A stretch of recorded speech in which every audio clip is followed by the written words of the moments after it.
Bismillah. Assalamualaikum warahmatullahi wabarakatuh. Alhamdulillahi hamdan katsiran tayyiban mubarakan fihi kama yuhibbuna rabbuna wa yarda. Wa ashhadu an la ilaha illallah wahdahu la syarika lah wa ashhadu anna Muhammadan abduhu wa rasuluh la nabiyya wa la rasula ba'dah. Apa kabar teman-teman semuanya? Alhamdulillah. Ya, semoga senantiasa dalam lindungan Allah ya teman-teman, dan juga semoga teman-teman senantiasa dalam keadaan sehat walafiat, dan yang paling penting teman-teman harus tetap semangat menerima pelajaran. Nah, baik. Kali ini bertemu lagi bersama Pak Jalil ya di mata pelajaran Akidah Akhlak. Nah, teman-teman, kira-kira di mapel Akidah Akhlak kali ini kita akan bahas apa ya? Nah, sebelum itu kita sebelum memulai pembelajaran kita pada pagi hari ini, alangkah baiknya kita memohon dulu nih kepada Allah Subhanahu wa taala akan ilmu yang bermanfaat. Nah, silakan sama-sama dibacakan doanya yang sudah sama-sama kita ketahui. Allahumma inni as'aluka ilman nafi'a wa rizqan tayyiba wa amalan mutaqabbala. Ya Allah, sesungguhnya aku memohon kepadamu ilmu yang bermanfaat, rezeki yang baik, dan amalan yang diterima. Allahumma amin. Semoga Allah mengijabah doa kita semua ya teman-teman. Amin. Oke teman-teman, kita lanjut. Nah, sebelum pembelajaran dimulai, Pak Jalil ingin mengingatkan kepada teman-teman semua akan kesepakatan kita dalam belajar. Nah, yang pertama, teman-teman harus menyaksikan video pembelajaran ini dari awal hingga akhir. Yang kedua, teman-teman tidak boleh men-skip materi pembelajaran. Yang ketiga, teman-teman harus fokus saat menyaksikan video pembelajaran. Yang keempat, teman-teman harus mencatat hal-hal yang penting. Yang kelima, teman-teman harus berusaha mencari tahu jika teman-teman belum paham. Dan yang terakhir, teman-teman harus mengulang-ulang videonya jika teman-teman belum paham. Oke, kita lanjut ya teman-teman. Sebelum belajar, biasa kita ngapain nih teman-teman? Ya, benar ya. Alfazon terlebih dahulu. Nah, alfazon kali ini Pak Jalil menyediakan gambar. Di sini kita akan tebak gambar teman-teman. Nah, di gambar ini akan ada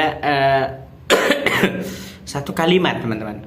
Nah, teman-teman harus tebak. Di sini ada gambar kuburan, kemudian ada gambar rusa. Nah, instruksinya rusa itu ya huruf U-nya R-U-S-A, U-nya itu diganti A. Jadi tidak U ya, diganti A. Oke? Dan di sampingnya ada kuburan. Nah, kalimat apakah yang terdapat di gambar ini? Pak Jalil beri waktu 5 detik untuk teman-teman berpikir dan menjawab. 1, 2, 3, 4, 5. Oke, apakah jawabannya? Jeng jeng jeng. Ya. Barakallahu fiik bagi yang sudah menjawab dengan benar. Mati rasa. Nah, bagi teman-teman yang belum menjawab dengan baik dan benar, masih ada satu tebak gambar lagi teman-teman. Ya, ini Pak Jalil kasih kesempatan buat teman-teman. Oke, silahkan ditebak. Nah, di sini ada gambar pisau teman-teman, kemudian ada gambar raja, ya, dan huruf R-nya itu diganti menjadi T, dan setelahnya ada huruf M. Nah, di balik gambar ini ada kata apa ya teman-teman? Pak Jalil beri waktu 5 detik untuk teman-teman berpikir dan menjawab. 1, 2, 3, 4, 5. Oke, waktu sudah habis. Silahkan dilihat. Jeng jeng jeng. Iya, barakallahu fiik bagi yang sudah menjawab dengan benar. Jawabannya adalah pisau tajam. Nah, alhamdulillah ya. Mudah-mudahan teman-teman terus semangat dan tetap teliti ya teman-teman. Oke, kita next nih pembelajaran kita. Akidah akhlak. Bolehkah aku menggambar makhluk yang bernyawa? Kira-kira dengan judul besar materi kita kali ini, apa ya yang ada di dalam pikiran teman-teman ketika melihat judul besar tadi? Bolehkah aku menggambar makhluk bernyawa? Apa yang ada di pikiran teman-teman? Nah, karena ini dalam video pembelajaran, tidak memungkinkan untuk Pak Jalil mendengar dari jawaban teman-teman, ya. Maka Pak Jalil minta teman-teman untuk menulis pendapat teman-teman mengenai judul materi kita pada pagi hari ini. Bolehkah aku menggambar makhluk bernyawa? Di kolom komentar. Oke, Pak Jalil akan cek satu persatu nanti insya Allah di kolom komentar. Siapa saja sih yang sudah berkomentar, yang memberikan pendapatnya mengenai judul besar kita tadi. Oke teman-teman, ditunggu komentar menariknya. Kita lanjut teman-teman. Nah, larangan menggambar makhluk bernyawa. Islam adalah agama yang sangat sempurna teman-teman, ya, yang membawa kemaslahatan atau kebaikan bagi seluruh manusia dan mencegah segala bentuk keburukan bagi mereka. Nah, tidak ada perintah di dalam Islam nih teman-teman, melainkan di dalamnya itu terdapat kebaikan yang sangat banyak. Begitu pula sebaliknya, tidak ada larangan di dalam Islam, melainkan di dalamnya terdapat keburukan. Nah, oleh karena itu teman-teman, syariat Islam juga membimbing manusia untuk mengambil semua sarana kebaikan, semua sarana kebaikan dan menutup semua sarana kepada jalan keburukan, mengambil semua sarana kebaikan dan meninggalkan atau menutup semua sarana keburukan. Dan di antara salah satu dari sarana keburukan itu adalah menggambar makhluk hidup yang bernyawa, teman-teman. Nah, itu adalah sarana keburukan. Kenapa? Karena gambar makhluk bernyawa, teman-teman, merupakan sarana kepada banyak sekali keburukan. Mudaratnya itu besar, teman-teman. Keburukannya itu sangat besar. Maka dari itu harus ditinggalkan. Apa saja keburukannya? Oke, Pak Jalil akan menjelaskannya di slide berikutnya. Nah, teman-teman, timbullah pertanyaan oleh teman-teman semua. Mengapa dilarang Pak Jalil? Nah, begitu kan? Nah, ini yang larang bukan Pak Jalil ya teman-teman, tapi Allah melalui lisan Nabi-Nya Shallallahu Alaihi Wasallam. Berkata Rasulullah Shallallahu Alaihi Wasallam, atau beliau bersabda, siapa saja yang membuat gambar as-surah, gambar atau as-surah, Allah akan menyiksanya hingga ia meniupkan ruh di dalam, meniupkan ruh atau meniupkan nyawa kepada gambar yang dia buat itu. Dan sekali-kali tidak, dia tidak akan bisa melakukannya, teman-teman. Nah, teman-teman, sungguh azab yang sangat berat ya, teman-teman. Oke, teman-teman. As-surah itu adalah segala jenis makhluk hidup yang bernyawa, baik itu manusia maupun hewan. Nah, as-surah yang dimaksud oleh hadis ini itu, teman-teman, segala jenis makhluk hidup yang bernyawa, baik manusia ataupun hewan. Adapun secara bahasa, as-surah itu artinya gambar. As-surah artinya gambar. Namun secara istilah dari hadis ini, teman-teman, ini adalah makhluk hidup yang bernyawa, segala jenis makhluk hidup yang bernyawa, baik itu hewan atau manusia. Kita lanjut. Oke. Nah, timbul lagi pertanyaan oleh teman-teman. Lalu apa saja Pak Jalil yang boleh digambar? Nah, pertanyaan yang sangat bagus. Apa saja yang boleh digambar? Nah, Pak Jalil mengangkat tiga dalil, teman-teman. Di antaranya satu hadis dan dua perkataan ulama. Hadisnya adalah inti dari surah ya atau gambar yang kita maksud tadi teman-teman adalah kepalanya teman-teman. Kepala. Ya.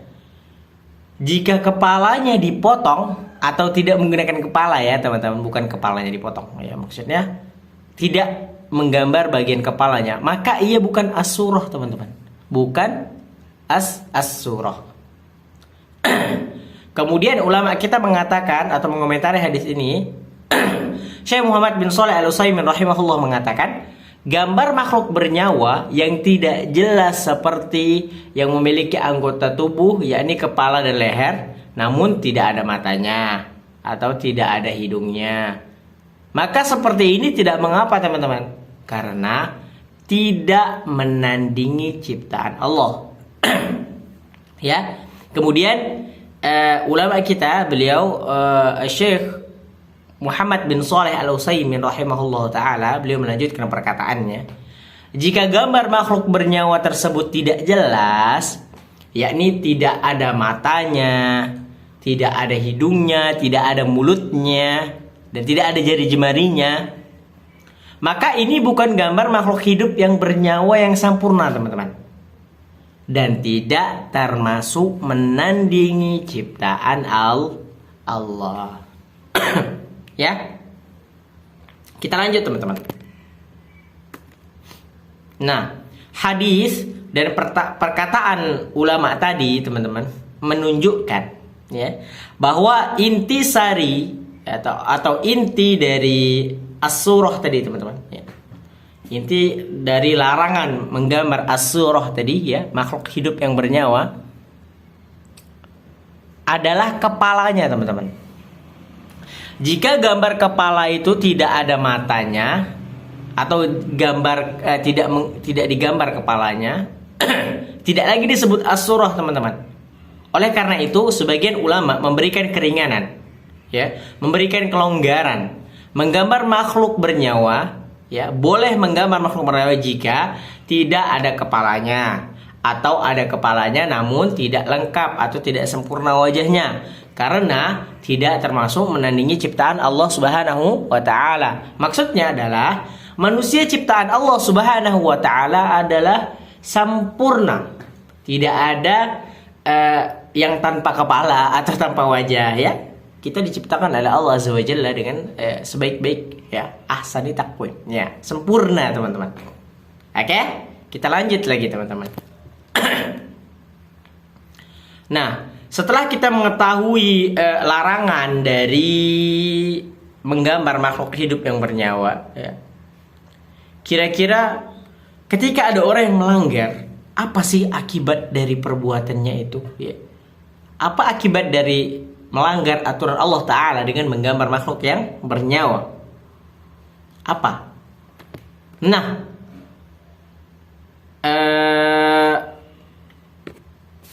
akibatnya adalah ya, Pak Jalil mengangkat hadis teman-teman ya.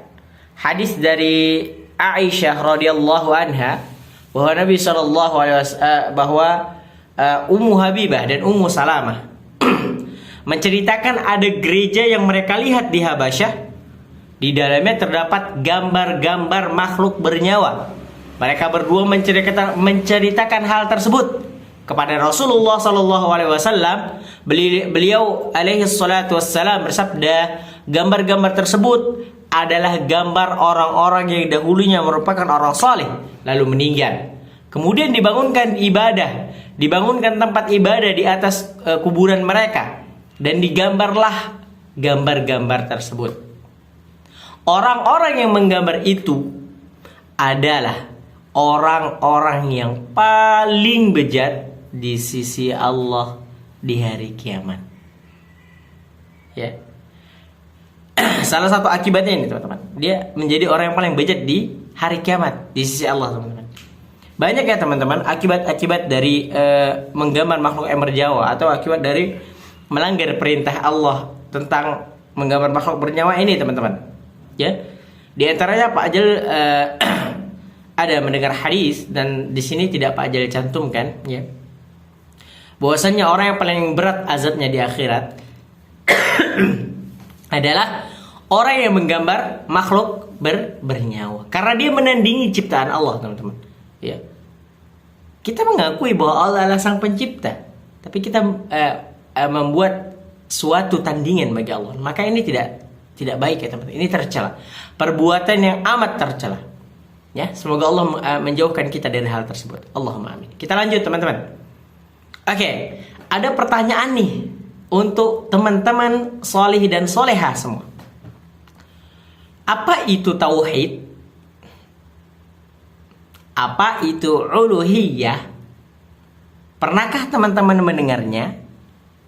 Nah, tauhid itu teman-teman ya adalah mengesahkan Allah. Ya, mengesahkan Allah. Apa itu uluhiyah? Ya, mungkin teman-teman sudah pernah mendengar, ataupun yang masih hanya samar-samar pendengarannya, atau ada juga yang belum. Di sini kita akan bahas teman-teman. Apa itu tauhid? Apa itu uluhiyah? Atau apa itu tauhid uluhiyah? Nah, tauhid uluhiyah. Tauhid uluhiyah adalah mentauhidkan Allah dalam segala bentuk peribadahan. Ya, dalam segala bentuk peribadahan, baik yang zahir atau yang terlihat, maupun yang batin atau yang tersembunyi. Ya, dalilnya atau ayatnya adalah iyyaka na'budu wa iyyaka nasta'in. Hanya kepada Engkaulah ya Allah kami menyembah, dan hanya kepada Engkaulah ya Allah kami memohon pertolongan. Ayat ini menunjukkan bahwa kita itu berserah diri, segala sesuatu itu kepada Allah. Allahus Samad. Allah lah tempat bergantung pada banyak hal, seluruh hal, semua hal. Ya. Dan pertanyaan selanjutnya, apa yang dimaksud apa maksud dari kalimat tadi teman-teman? Yang dicintai oleh Allah, ya. Segala ibadah yang dicintai oleh Allah. Ya. Di sini sedangkan makna ibadah adalah semua hal yang dicintai oleh Allah. Nah, baik berupa perkataan maupun perbuatan. Nah, apa yang dimaksud dengan yang dicintai oleh Allah ini teman-teman? Nah, yang dicintai oleh Allah adalah yakni segala sesuatu yang telah diperintahkan oleh Allah dan Rasul-Nya. Segala sesuatu yang diperintahkan dan dijanjikan balasan yang baik di dalamnya apabila kita melakukannya. Ya, seperti sholat, puasa, zakat, haji, menyembelih. Ya, termasuk juga ibadah. Di antaranya adalah doa, ya, mencintai karena Allah, kemudian bertawakal, beristighosah, beristi'anah. Ya, maka seseorang yang bertauhid teman-teman, ya, seorang yang bertauhid uluhiyah hanya menyerahkan semua ibadahnya hanya kepada Allah Subhanahu wa taala dan tidak kepada yang lain. Nah, sedangkan orang-orang kafir dahulu teman-teman di zaman Rasulullah, ya, orang-orang kafir jahiliyah, mereka itu beribadah kepada Allah, tapi mereka juga memohon kepada selain Allah. Ya. Nah, kondisi seperti itu juga kondisi yang tercela, ya. Yang tidak baik karena tidak sempurna. Harusnya semua teman-teman, kita meminta kepada Allah, kita menyembah kepada Allah, kita meminta kepada Allah, kita mohon pertolongan kepada Allah, semua kita serahkan kepada Allah. Harusnya seperti itu. Nah, dan itulah teman-teman yang diperangi pada zaman Rasulullah Sallallahu Alaihi Wasallam. Dan itu juga, ya, atau ini juga adalah inti dari dakwah para nabi dan rasul terdahulu. Jadi seluruh nabi dan rasul itu dakwahnya itu tauhid uluhiyah teman-teman. Menyerahkan ibadah, menyerahkan diri kita hanya untuk Allah. Oke? Kita lanjut.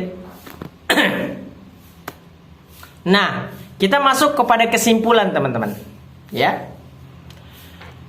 Kesimpulannya adalah yang pertama, dilarang menggambar makhluk hidup bernyawa dengan lengkap. Ya, dengan lengkap. Maksudnya itu lengkap matanya, kemudian pokoknya lengkap teman-teman, tidak ada yang hilang. Ya, tidak ada yang hilang atau tidak ada yang dihapus. Nah, seperti itu tidak baik teman-teman. Selanjutnya, kesimpulan selanjutnya, orang yang melanggar akan mendapatkan azab yang berat di akhirat kelak. Nah, seperti yang Pak Jalil sebutkan tadi, ada beberapa azab ya yang Allah berikan bagi pelaku menggambar makhluk hidup. Kemudian boleh menggambar makhluk hidup yang bernyawa dengan beberapa syarat yang harus dipenuhi teman-teman. Yang pertama diantaranya adalah tidak lengkap anggota tubuhnya atau anggota badannya. Nah tadi ya, namun dikarenakan as-surah itu adalah bagian wajah atau kepala ya, maka ketika menggambar pastikan wajahnya tidak sempurna teman-teman ya. Kita fokus kepada wajah dan kepalanya ya teman-teman. Jangan fokus pada anggota badan yang lain. Karena yang dimaksud dengan as-surah itu lebih ke kepala, bagian kepala atau wajah. Ya, jadi fokus di situ saja. Oke teman-teman. Kita lanjut ya. Nah, yang tidak diperbolehkan dalam menggambar adalah menggambar makhluk hidup yang bernyawa dengan anggota badan yang lengkap. Adapun jika menggambar makhluk hidup yang bernyawa dengan meniadakan kepalanya, ya, atau matanya, atau wajahnya dan lain sebagainya, itu tidak mengapa teman-teman, karena tidak termasuk dalam menandingi ciptaan Allah Subhanahu wa Ta'ala. Nah, selain itu, teman-teman bisa menggambar makhluk hidup yang tidak bernyawa, seperti pepohonan atau makhluk-makhluk Allah yang lainnya, bebatuan, ya, pemandangan, pegunungan dan lain sebagainya, ya. Dunia ini begitu indah pemandangannya. Jadi banyak yang bisa teman-teman gambar. Ingat, jangan melanggar syariat. Nah, Pak Jalil kasih tips nih teman-teman. Jika teman-teman ingin menggambar makhluk hidup yang bernyawa, ya, menyalurkan skill menggambarnya dengan menggambar makhluk hidup bernyawa, maka pastikan bagian wajahnya tidak sempurna. Ya, ini tips dari Pak Jalil, karena di hadis sebelumnya yang kita bahas tadi ya, dikatakan bahwa as-surah itu adalah yang intinya adalah bagian kepala atau wajah. Ketika kepalanya tidak disertakan atau wajahnya tidak disempurnakan, maka itu tidak dikategorikan sebagai as-surah atau makhluk hidup yang bernyawa. Barakallahu fikum. Semoga ini membantu teman-teman ya, bagi teman-teman yang memiliki skill menggambar di atas rata-rata. Ya, Masya Allah. Oke. Nah teman-teman, akhirnya pembahasan kita terkait materi ini sudah berakhir ya. Saking semangatnya Pak Jalil tidak sadar kalau ini sudah mau berakhir teman-teman. Nah, barakallahu fikum buat teman-teman ya. Syukron, jazakumullahu khairan, wa barakallahu fikum, wa zadakumullahu ilman nafi'an. Terima kasih. Semoga Allah membalas dengan kebaikan.